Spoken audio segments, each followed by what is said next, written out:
이런 말이 있습니다. 윌리엄 블랙스톤이라는 영국 법학자가 이런 말을 하였습니다. 100명의 범인을 풀어주는 한이 있더라도 단 한 명의 억울한 사람을 만들지 않는다라고 법학자인 윌리엄 블랙스톤이라는 사람이 이런 말을 하였습니다. 무슨 말입니까? 법이 가지고 있는 그 허용의 법이라는 것은 최소한의 약자를 위한, 최소한의 억울한 자를 만들지 않게 하기 위한 최소한의 울타리다라는 그런 의미이죠. 신명기의 말씀, 또 우리가 보고 있는 신명기의 말씀의 이런 규정들, 또 우리가 너무나 어렵게 생각하는, 어쩌면 좀 어렵고 딱딱하게 여겨지는 레위기의 말씀들, 이런 하나님의 법도와 규례와 율법들이 기록되어져 있는 이 책들은 사실 이렇게 얼핏 눈으로 살펴보게 되면 굉장히 어렵게 보여지는 것이 당연합니다. 모든 문체들도요 딱딱하게 쓰여져 있고 굉장히 뭔가 공적으로 굉장히 우리가 이것을 볼 때에 불편하고 어려운 부분으로 보여지는 것이 마땅합니다. 그런데 이 내용들을 유심하게 살펴보게 되어지면 이 법도와 규례들은 분명히 약자들과 억울한 자들, 그리고 그들을 보호하기 위한 하나님의 긍휼과 사랑의 그러한 안배다라는 것을 느낄 수가 있다라는 것이죠. 오늘 우리가 읽은 신명기 21장의 말씀에도 5가지의 이 상황들을 보여주고, 기타 어떠한 상황들을 보여주고, 이러한 상황들 가운데 하나님이 법도를 규정하고 계시는 것을 보게 되어집니다. 특별히 모세는 가나안 땅으로 들어가 살아가야 할 이스라엘 백성들이 이제는 그곳에서 정착하며 삶에 있어서 최소한의 그 울타리, 최소한의 하나님의 법도 안에 억울하거나 또는 누군가가 피해를 보지 않을 약자들을 위한 최소한의 규례들을 규정하고 있는 것이죠. 오늘 21장에 이 전체에 규정되어 있는 이것들을 함께 좀 살펴보면서 하나님의 마음이 어떠한지, 우리가 하나님의 마음 앞에서 어떻게 반응하며 살아가야 하는지를 조금 살펴보았으면 좋겠습니다. 첫 번째 규정은 그렇습니다. 죽은 자를 알지 못하는 시체에 대한 대처에 대해서 보여주고 있습니다.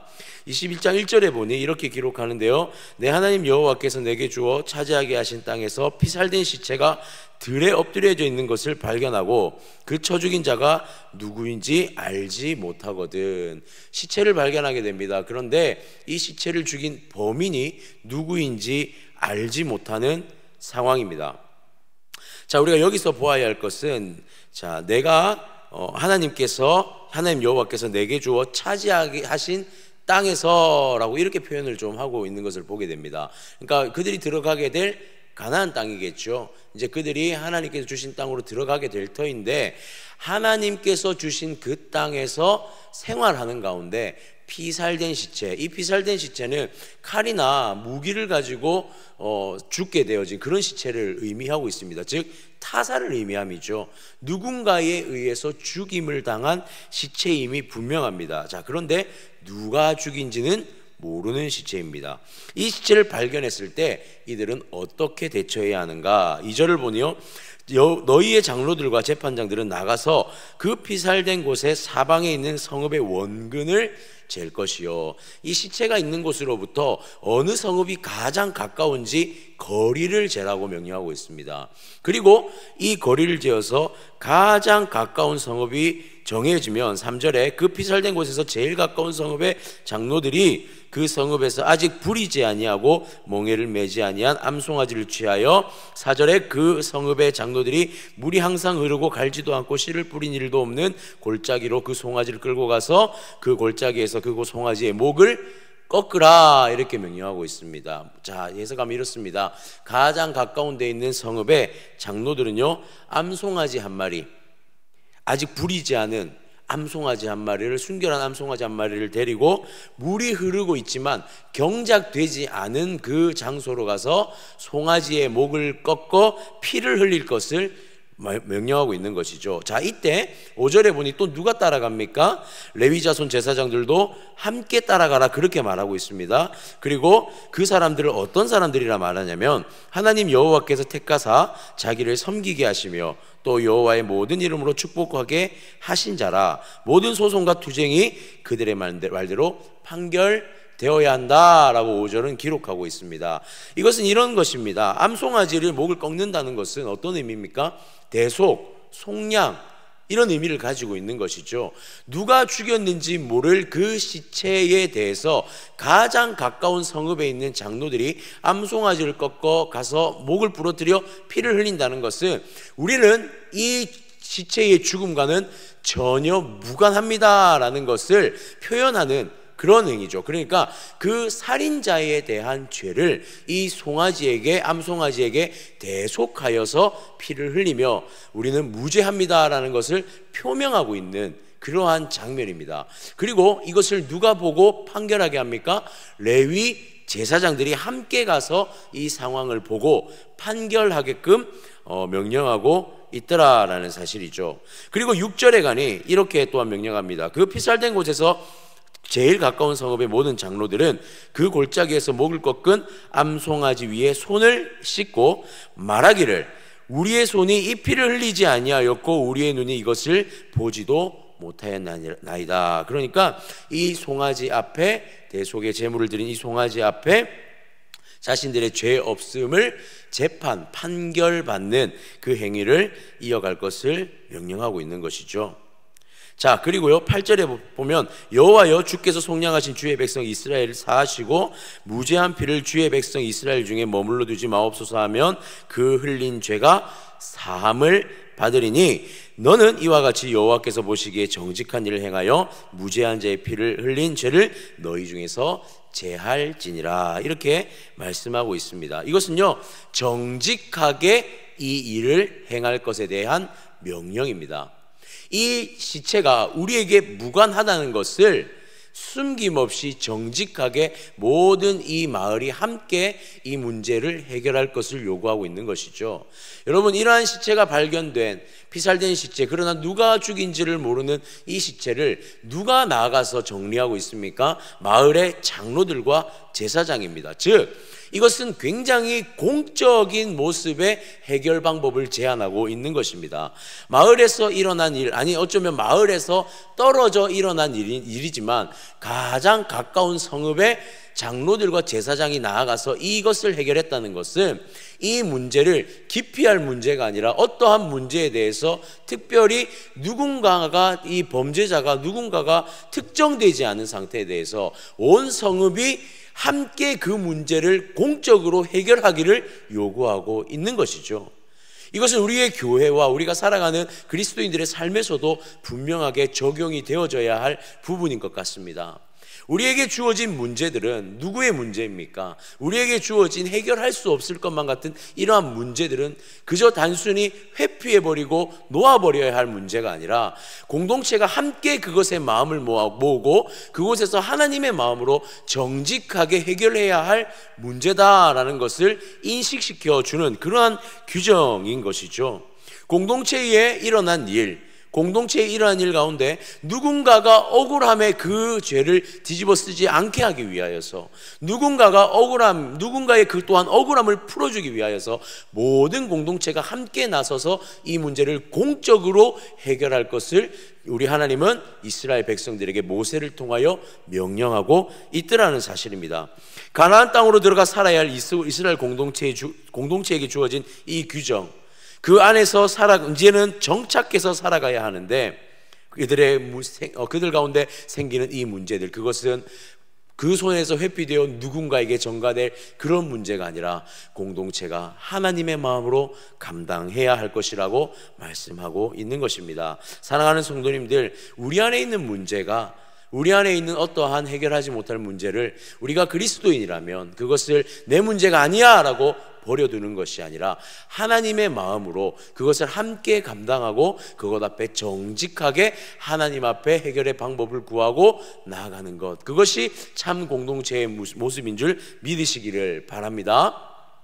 또 한 가지를 성경은 언급합니다. 10절부터 여자 포로를 아내로 삼는 규정에 대해서 말씀을 하고 있는데요, 이것 또한 약자에 대한 최소한의 규정이다라고 볼 수가 있습니다. 10절을 보니 이렇게 기록합니다. 내가 나가서 적군과 싸울 때에 내 하나님 여호와께서 그들을 내 손에 넘기심으로 내가 그들을 사로잡은 후에 내가 만일 그 포로 중에 아리따운 여자를 보고 그에게 연연하여 아내를 삼고자 하거든. 포로 중에 여인을 보았습니다. 많은 포로 가운데 아리따운 여인을 보았고 그 여인에게 마음을 품었습니다. 그때에 이 여인을 아내로 삼고 싶을 때에 어떻게 행해야 하는가라는 부분이죠. 12절부터 14절까지는 이것에 대해서 정리를 해주고 있는데요, 먼저는 집으로 데려가라 라고 말을 하고 있습니다. 집으로 데려가서 무엇을 하냐면 머리를 밀고 손톱을 베고 그 다음에 의복을 갈아입히라 라고 말하고 있습니다. 이것은요, 단정하게 하라는 것이죠. 그 여인의 포로된 모습이 아니라 자신이 아내로 삼을 만한 아내로서의 대우를 분명히 해줄 것을 명령하고 있습니다. 또한 여인의 부모를 위하여서 한 달을 애곡해야 한다라고 말하고 있습니다. 포로로 왔다는 것은 이스라엘이 이제는 가나안을 정복하는 가운데 그 여인의 부모가 죽었을 가능성에 대해서 이야기하는 것이죠. 전쟁의 포로이기 때문에 이스라엘 백성에 의해서 그 부모가 죽었을 것입니다. 그렇다면 그 상황에 대해서 여인의 슬픔에 남편된 마음으로 함께 슬퍼하고 애곡할 것에 대해서 분명하게 명령하고 있습니다. 그리고요, 또한 이 여인이 만약에 이 과정을 다 거치더라도 만약에 또는 원하지 않는 혼인, 이 여인이 포로로 잡혀왔지만 이 여인이 원하지 않는 혼인이라면 그 여인을 종으로 팔아버리지 말고 이 여인에게 자유를 주어 풀어줄 것에 대하여서 명령하고 있다는 것이죠. 자, 이러한 행동은 예수님 하나님의 이러한 규정은 무엇을 의미합니까? 이것은 최소한의 존중입니다. 아내를 맞이하고자 할 때에 그 여인을 더 이상 포로로 대하지 말라는 것이죠. 아내로서 사랑의 마음과 존중의 마음으로 여인을 바라보아야 한다는 것, 바로 우리의 그 한 남자의 시각이 바뀌어져야 된다 하는 거예요. 포로였지만 더 이상 이 여자의 신분은 포로가 되어서는 안 된다라는 것입니다. 무엇보다 이것을 절대로 강요하지 말 것을 성경은 분명하게 말하고 있습니다. 원하지 않으면 자유를 주라고 말하는 것이죠. 하나님의 나라가 어떤 나라입니까? 하나님의 나라는요, 억압된 나라가 아닙니다. 하나님의 안에서 최소한의 존중과 배려, 사랑과 위로가 가득한 것이 바로 하나님의 나라입니다.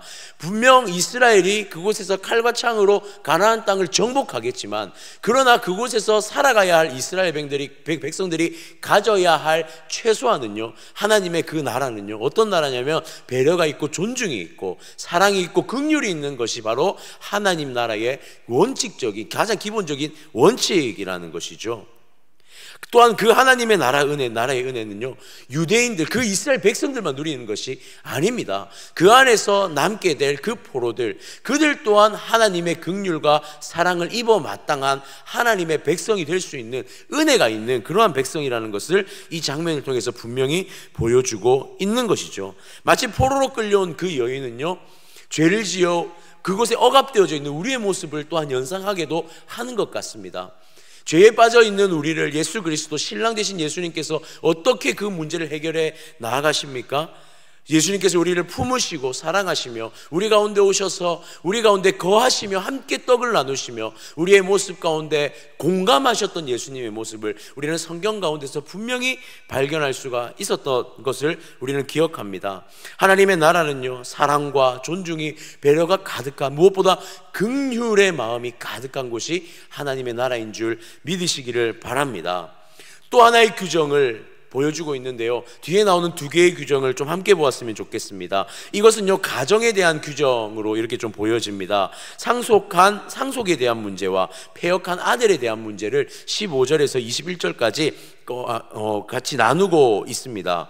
자, 따로 분리되어 있는 규정처럼 보이지만 한 번에 보는 것도 불편함은 없을 것 같은데요, 이 규정은요, 특별한 예시를 좀 제공하고 있습니다. 두 아내가 있다고 가정할 때에 한 가정에 두 아내가 있는데 미움받는 아내의 아들이 장자인 경우에 대해서 말하고 있습니다. 그러니까 두 아내 중에 한 아내는 사랑하는 아내이고요, 한 아내는 미워하는 아내입니다. 그런데 이 미움받는 아내의 아들이 장자인 경우에 이 장자의 고난을 사랑하는 여인의 아들에게 주지 말 것에 대하여서 분명하게 명령하고 있는 것이죠. 내가 이 한 아내를 미워한다 할지라도 이 아내의 아들이 장자일 경우에 원칙대로 그 미워하는 아내의 아들에게 장자의 고난을 줄 것을 분명하게 규정하고 있더라라는 사실입니다. 고대 문동의 근동의 그 문화에 의하면 장자는요 반드시 감당해야 할 의무가 있습니다. 무엇이냐면요, 부모를 봉양해야 할 의무입니다. 실제로 고대 근동에서 상속할 자녀가 없을 때에는 양자를 들여서라도 그 재물을 상속하게 하는데, 양자인 아들에게 상속을 할 때에 계약서를 쓰게끔 하는 그런 문헌들이 발견된 것들이 많이 있습니다. 즉 혹여나 부모를 봉양하지 않고 부모에게 장자의 고난을 받은 이후에 부모를 버리는 상황들이 발생하였기 때문에 계약을 해서 그 계약의 문서를 남겨놓아서 부모를 위해 반드시 봉양할 것에 대해서 규정하고 있는 이런 문헌들이 고대 근동에 발견되어지고 있더라는 것이죠. 한 가정이 온전하게 그 가정 안에 가정이 세워지기를 원하는 하나님의 마음이라는 것입니다. 자, 장자의 고난을 받은 아들은요 강자가 될 것입니다. 그 안에서 최고의 권위를 가진 자가 될 것입니다. 더 이상 아버지가 최고의 권위자가 아니게 되는 것이죠. 그런데 이러한 문제 때문에 그 장자의 고난을 아버지의 어리석음 때문에 가정이 무너지는 것을 방지하고 있는 그러한 규정이라는 것입니다. 또한 우리가 패역한 아들에 대한 규정 또한 이런 맥락에서 함께 볼 필요가 있는 것이죠. 아버지나 어머니의 말에 순종하지 않는 아들이 있습니다. 징계하여도 순종하지 않는 그 아들이 있을 때 그 아들을 광장으로 데려가 그 성읍의 광장으로 데려가 20절에 보니 그 장로들에게 말하여서 우리의 자식이 완악하고 패역하여 우리의 말을 듣지 않는다라고 말하며 돌로 쳐 죽일 것을 말하고 있습니다. 어찌 보면요, 어떻게 부모가 자식을 쳐 죽일 수 있느냐라고 말할 수 있지만 패역한 아들의 그 문제를 분명한 이 상벌의 의미로 다스리라는 것이 이 하나님께서 규정하신 법도다라는 것을 보여주고 있는 것이죠. 패역한 한 아들의 그 모습 때문에 한 가정이 무너지는 것보다 오히려 그 패역함에 그것을 온전히 해결하고 차라리 그 한 가정이 거룩하게 세워지는 것을 원하는 게 하나님의 마음이다라는 것을 보여주고 있는 것입니다.